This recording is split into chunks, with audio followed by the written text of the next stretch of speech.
That night, Marlene gave Benny a warm bath. She wasn't strong enough to lift him into the tub, but he surprised her by stepping in on his own after a gentle nudge and a soft "good boy." His fur was tangled and smelled like hay and old oil, but she didn't flinch. She lathered him slowly, talking to him the whole time like he was an old friend who had just come home after years away. "Do you like classical music?" she asked, rinsing behind his ears. "I've got a lovely old Mozart vinyl in the living room." Benny didn't answer, of course, but he didn't pull away. And when she wrapped him in a towel and rubbed him dry, he let out a sigh so deep it nearly made her tear up. Later, she laid out an old blanket in front of the fireplace and set down a small bowl of cooked rice with shredded chicken. Benny sniffed it carefully, then ate like he wasn't sure when he'd get another meal. Afterward, he curled up on the blanket without needing to be told. Marlene sat in her rocking chair, sipping her tea and watching him. The house had been so quiet for so long. It wasn't lonely. Exactly, she liked her space, but there had been something missing. Something like this. The next morning, she woke up to a soft sound at her door. When she opened it, Benny was sitting patiently, his tail thumping once as if to say good morning. She smiled and opened the screen door wider. Breakfast. By the third day, Benny followed her from room to room. He'd wait by the bathroom door, nap by the window when she read, and curl up under the table while she worked on puzzles. He didn't bark. He didn't beg. He simply stayed close, always watching her with those deep brown eyes. It was on the fourth evening that Marlene noticed something unusual. She had dropped her knitting needle, and before she could bend down, Benny picked it up gently in his mouth and handed it to her. She stared. "Did someone teach you that?" she asked, half laughing. Benny just sat, tail flicking once on the floor. Curious now. She tried a simple test. She dropped her glasses. Again. Benny picked them up carefully and placed them at her feet. It wasn't just that he was smart. He was aware. He noticed things, responded gently, and waited for cues like he'd been trained. That night, Marlene couldn't sleep. She lay in bed thinking about Benny's past. Who had taught him to behave so kindly? Why would anyone give him up, let alone sell him for a single dollar? She reached for her notebook, the one she used for lists and thoughts, on the top of a clean page. She wrote, "Benny's story, to be continued, whatever his past had been. It had brought him here, to this quiet house, to her, and she wasn't about to let him go. By the end of the first week, Benny had become part of Marlene's daily rhythm.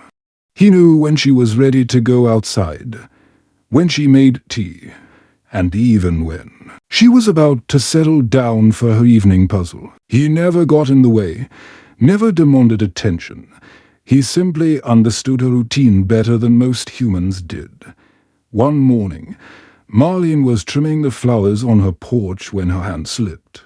The garden scissors nipped her palm, and she let out a quiet gasp of pain. It wasn't deep, just enough to sting. Benny, who had been lying in the shade, immediately stood up. He trotted over, sat down at her side, and gently pressed his head against her knee.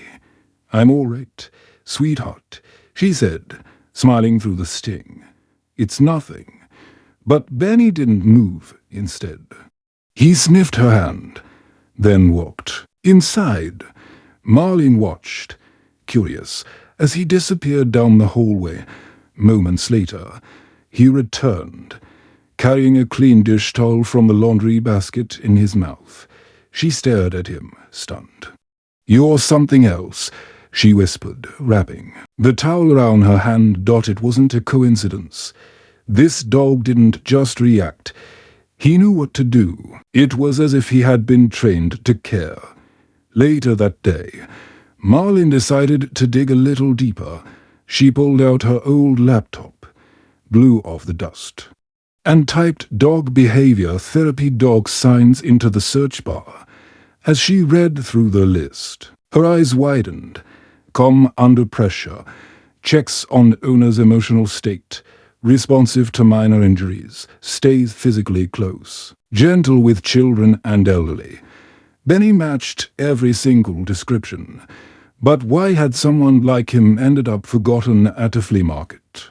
Why would anyone give away a dog with this level of emotional intelligence the next day? She made an appointment with the local vet, just to be sure there was nothing she was missing. The clinic was small and smelled of antiseptic and peanut butter treats. Benny sat quietly in the waiting room, ignoring the barking dogs round him. When his name was called, he followed Marlin into the examination room without hesitation. Dr. Lacey was a kind young woman with a warm smile and a curious expression. As she examined Benny, she gently scratched behind his ears. "He's in good shape," she said, "a little underweight, but nothing some TLC won't fix. Has he been chipped?" "Let's check." Marlin watched nervously as Dr. Lacey scanned the back of Benny's neck. After a few seconds, the scanner beeped. "He is chipped," she said, surprised. "Let's see what we can find." A few keystrokes later, the screen lit up with a name. Benson, registered emotional support dog. The address was too. States over, and the registration dated back 5 years. Marlene stared in disbelief. "He really was trained," she whispered. "I knew it," Dr. Lacey nodded. "According to this, he belonged to a family with a young boy who had anxiety and sensory issues. Looks like they reported him lost over a year ago." Her voice softened. "Would you like us to contact them?" Marlene hesitated. She didn't want to take Benny away from people who loved him. But something told her that if the family had wanted him back, they would have searched harder. Dr. Lacey made the call while Marlene waited in the hallway. When she came back, her expression was neutral. "They've moved." The number was disconnected, and the forwarding contact said they gave up trying to find him months ago. They were heartbroken at the time, but they've moved on. Marlene breathed a quiet sigh of relief and guilt. Later that night, she sat with Benny on the porch, watching the fireflies dance through the tall grass. "So you were someone's hero once," she said softly, running her fingers through his now clean fur. "Well, you're still mine." Benny didn't respond, but he laid his head in her lap and let out a long, contented sigh, like he knew he was home. A week after the vet visit, the leaves began to turn amber and gold, and the crisp bite of autumn settled over Willow Creek.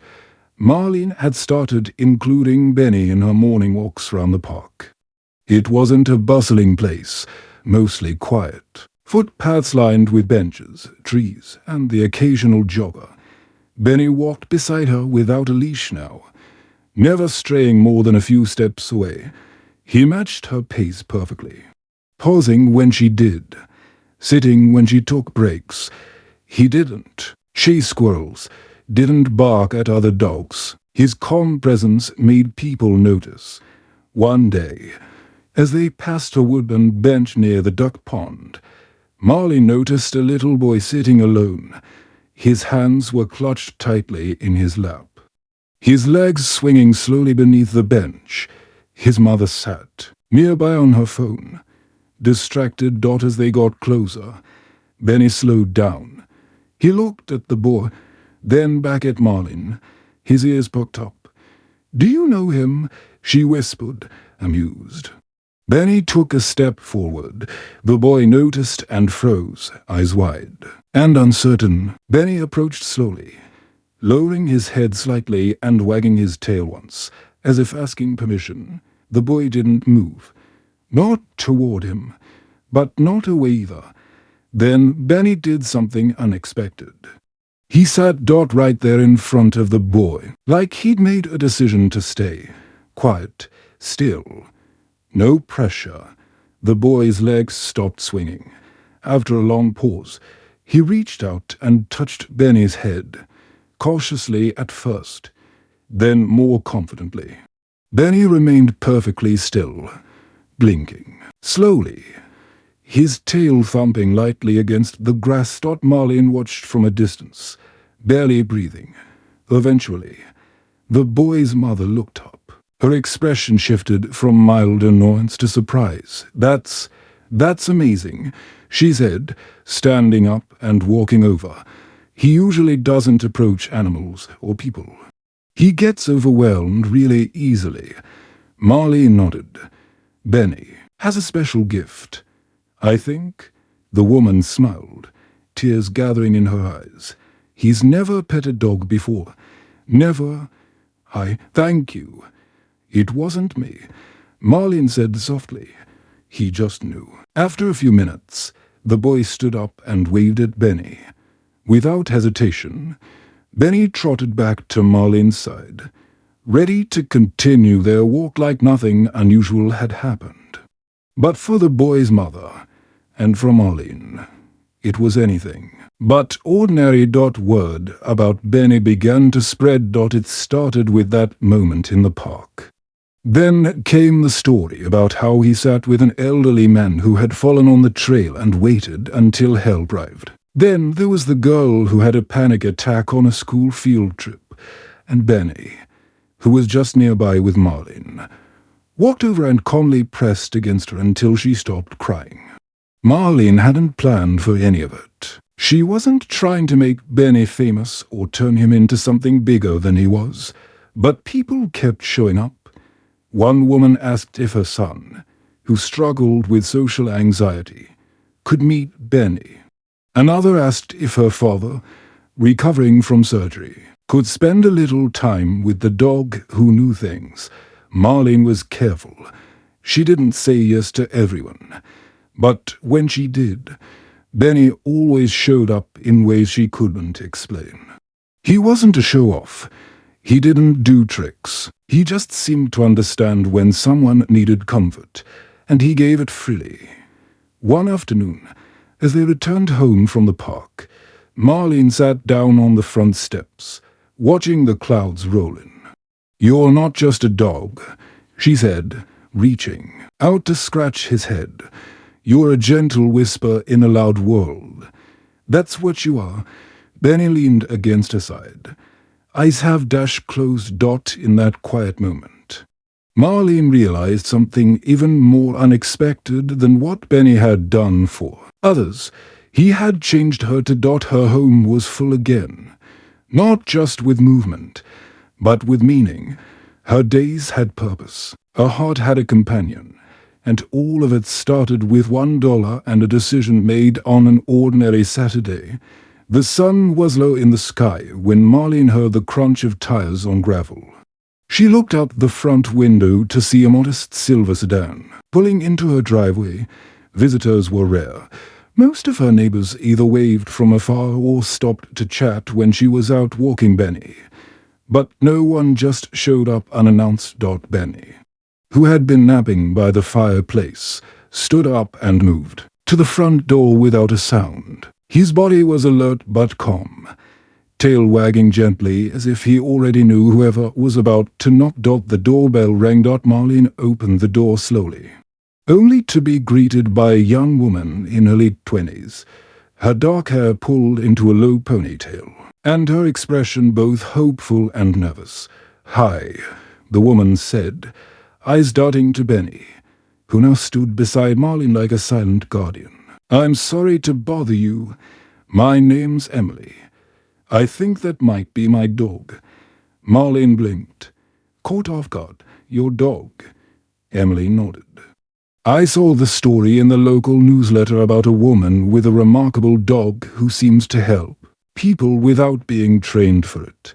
The photo, it looked like Benson. Our family had to give him up almost 2 years ago when we moved from my brother's treatment. He was registered as an emotional support animal for him. We tried to find a place that could take him, but things got complicated and we never knew where he ended up. Marlene glanced at Benny. His tail wagged once, then twice. He didn't seem anxious or confused, just curious. Emily stepped forward slightly. "May I?" she asked, kneeling down and reaching out her hand. Benny stepped closer and sniffed her fingers. Then, without hesitation, he licked her hand once and sat down beside her. Emily's eyes filled with tears. "I can't believe it," she whispered. "It's really him." Marlene's heart clenched. She had feared this moment, the possibility that someone might come to claim him. But now that it was here, it didn't feel like a loss. It felt like something else, like a thread of Benny's, past returning to meet his present. They sat down at Marlene's kitchen table while Benny rested nearby. Emily explained how her younger brother, Noah, had severe anxiety growing up. Benson, as they called him then, had been trained specifically for emotional regulation, helping Noah calm down during panic attacks and overwhelming situations. But after a sudden family move and a financial downturn, they had to make the heartbreaking decision to surrender him.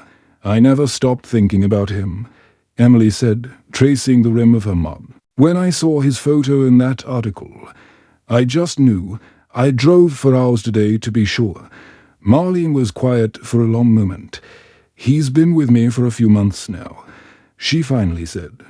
"I had no idea where he came from until the vet found his chip. But there was no one to contact."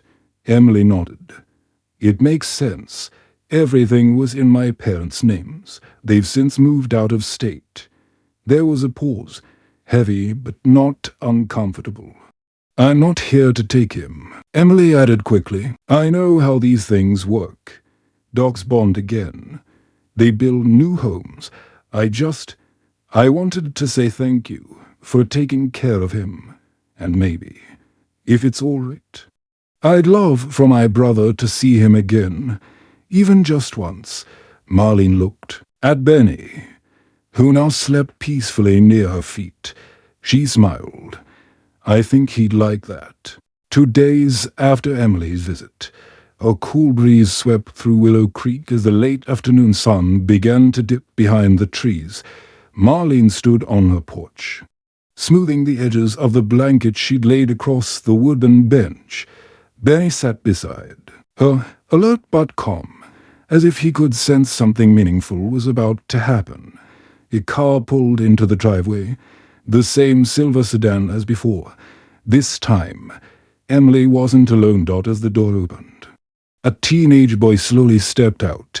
He was tall and thin, with dark hair that hung just above his eyes and hands tucked deep in the pockets of his hoodie. His gaze drifted toward the house, hesitant, as if he wasn't entirely sure he was ready for whatever came next. "That's Noah," Emily said as she walked up the porch. "He's been quiet the whole drive." Noah stopped at the edge of the steps and looked at Benny. The dog didn't rush toward him. He didn't bark or leap. Instead, he simply walked down the steps and stood a few feet in front of the boy, tail swaying gently. Noah lowered his head slightly, his expression unreadable. Then Benny did something that broke the tension. He let out a soft whine, a sound so familiar and specific. Emily gasped.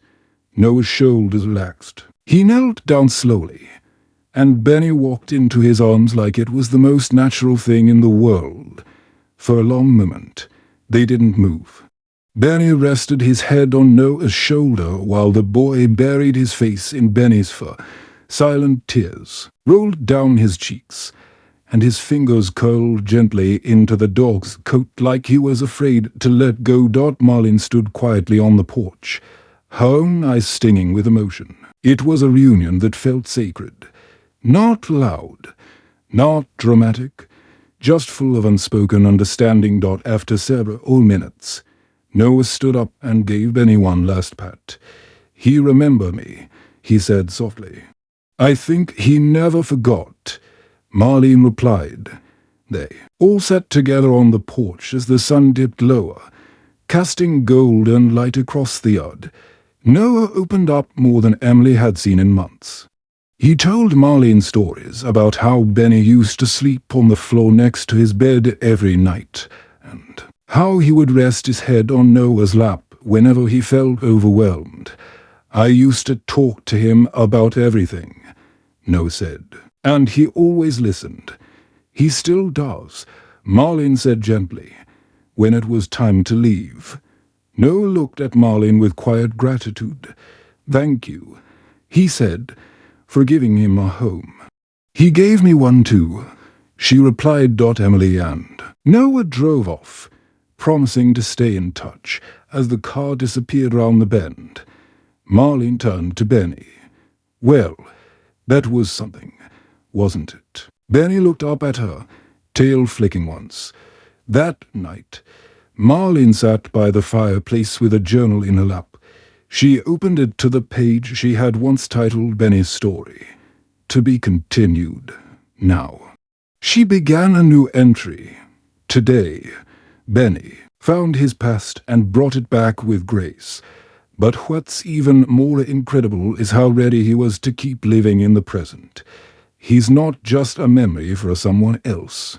He's a blessing for everyone he touches, including me. As she finished writing, Benny nudged her hand and curled up at her feet.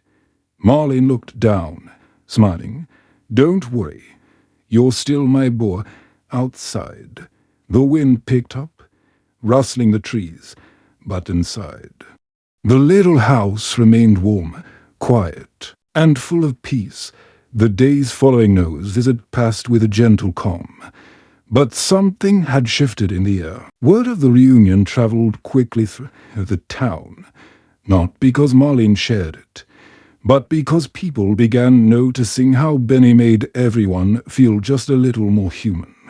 It started with a neighbor named Judith, who lived 3 houses down and had recently lost her husband. She'd been keeping to herself, curtains drawn and voice barely above a whisper whenever she passed Marlene on the street. One morning, as Marlene and Benny walked their usual loop round the block, Judith happened to be out front, struggling to trim a stubborn rosebush without being prompted. Benny walked up to her and sat quietly by her feet. She looked down, startled, then slowly crouched beside him. "You always know when someone's hurting, don't you?" she said softly, her voice catching. Benny leaned into her. That small moment changed everything. The next week, Judith invited Marlene over for a tea, and soon they were meeting every Thursday. Benny always included. His presence, quiet and comforting, made the space feel safe. Like grief was allowed, but didn't have to be carried alone. Marlene began receiving little handwritten notes tucked into her mailbox. One from a single father asking if his daughter, who struggled with night terrors, could spend time with Benny. Another from a retired school teacher who had trouble leaving her house due to anxiety. Marlene never advertised or offered anything formally, but people had started seeing Benny as more than a dog. He was something gentle in a world that could be too loud. Out of respect for Benny and his well-being, Marlene set boundaries. Visits were short and limited to one person at a time. She never forced Benny into a situation, but every time someone showed up, he seemed to know exactly how to respond. With the little girl, he simply curled up beside her, letting her read stories aloud until her voice grew steady. With the retired teacher, he rested his head in her lap and let her cry without asking for anything in return. Then came the call from the local library. "We're starting a new program," the director explained. "It's for children who struggle with reading. We thought, maybe, Benny could be a part of it." Marlene hesitated. "He's not trained for that, but he's already doing it." The woman said with a smile in her voice, "We'll keep it small and quiet. Just once a week. if you're comfortable. After a few thoughtful days, Marlene agreed, as long as Benny seemed up to it. The first read with Benny Day was a quiet success. 3 children came in, each shy in their own way. Benny lay on a soft rug, eyes half closed, while the children took turns reading short picture books. There were a few stumbles, some awkward pauses, but no one laughed.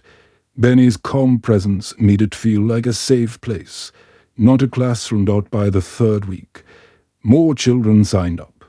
Some just wanted to sit with him. Others brought their favorite books from home. One boy, who had barely spoken in school all year, whispered his entire story aloud to Benny without stopping once. Parents began talking. Teachers noticed changes. And through it all, Marlene marveled at how one dog, a dog once sold for $1, could unlock so much in people without ever saying a word. At home, Benny was still the same sweet soul. He took naps by the window, followed Marlene from room to room, and curled up at her feet during quiet evenings. But Marlene could feel his energy shift after each visit or outing. Not tired, exactly, but as if he had given away a part of himself each time. She made sure to protect his peace too, keeping days between visits, giving him long walks with no interruptions, and most importantly, letting him simply be a dog when he needed. One evening, as Benny lay on the porch watching the sky darken, Marlene sat beside him, her tea steaming in the cool air. "You're not just helping others," she said quietly. "You're reminding me how much good is still in the world." Benny looked up at her and wagged his tail. Once, asterisk. It was a quiet Thursday morning when Marlene found the envelope tucked among her usual pile of mail. No return address, just her name written in elegant cursive. She set it aside at first, focusing instead on her usual tasks, feeding Benny, watering her garden, and enjoying her morning tea. But the envelope kept catching her eye. Finally, curiosity won. She peeled it open and unfolded a cream-colored letter with a gold emblem stamped at the top. Midwest Therapy Animals Association. Her brows lifted in surprise.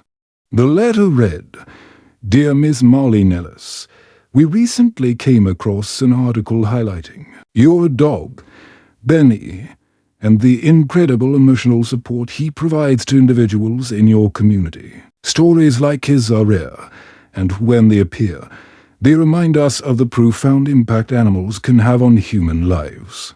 We would be honored to invite you and Benny to attend our annual Pause of Purpose event in Chicago. This gathering brings together therapy animal teams from across the country to share their stories, participate in workshops, and inspire others. While Benny may not have formal certification, his story speaks volumes. We hope you'll consider sharing it with us and our attendees. Warmest regards, Marsha Gordon." Program Director Mon read the letter twice.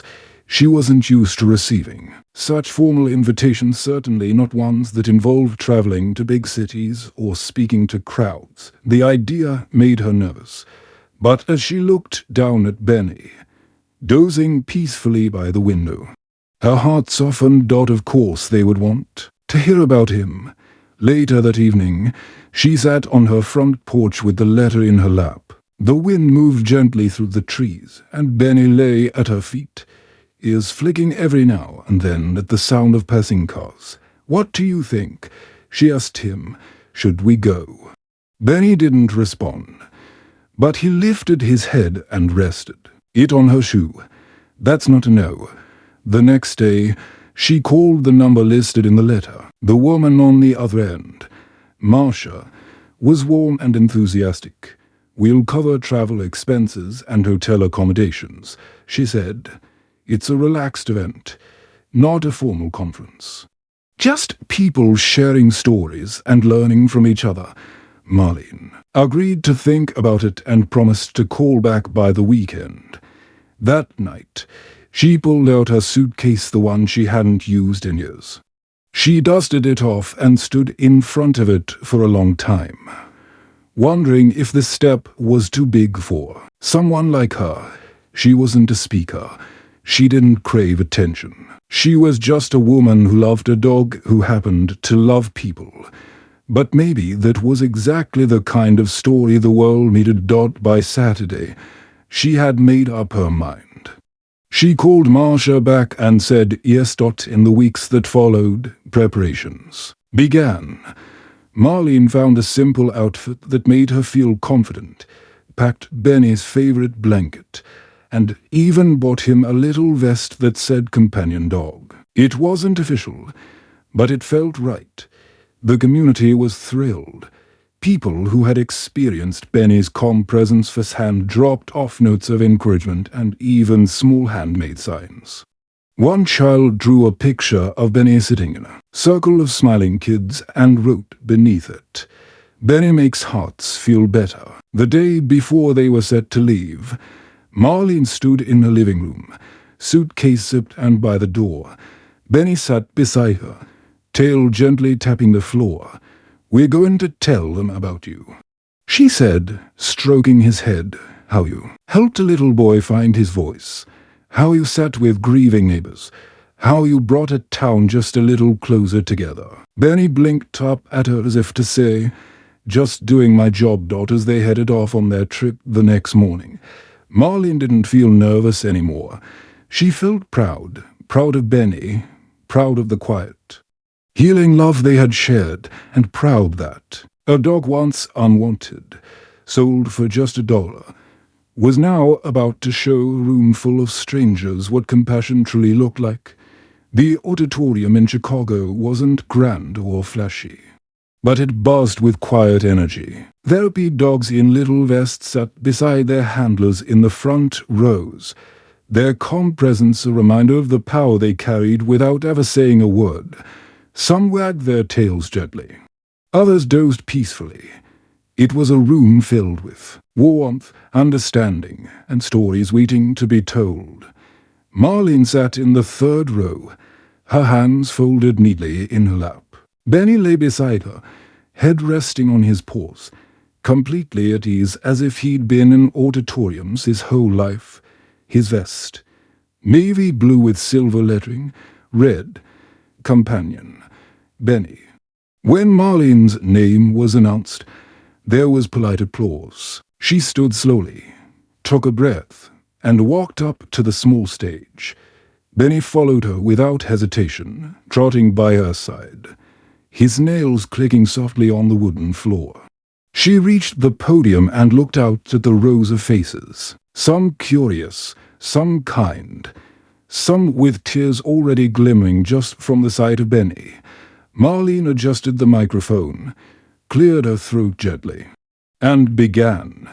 "I didn't come here today expecting to be impressive," she said. "In fact, I'm just a retired librarian from a small town. But I do have a story. It started at a flea market, with a dog no one wanted and a sign that said dog for sale. $1. The audience was silent, leaning in. I didn't know anything about him that day. He didn't wag his tail. He didn't bark. He just sat in that crate like he had been forgotten. But something told me to take a chance. So I gave the man $1. And Benny came home with me." She paused, smiling as she looked down at him. Benny looked up briefly, then returned to his resting pose. Over the next few weeks, I noticed things, the way he responded to small accidents, the way he stayed close when I was tired, the way he seemed to sense sadness in others. At first, I thought it was just luck. Then I learned the truth, that he had once been an emotional support dog for a boy named Noah, a boy who eventually found him again. But the most surprising thing was, Benny chose to stay with me. The room was still. I watched this dog, this $1 dog, change lives, quietly, gently.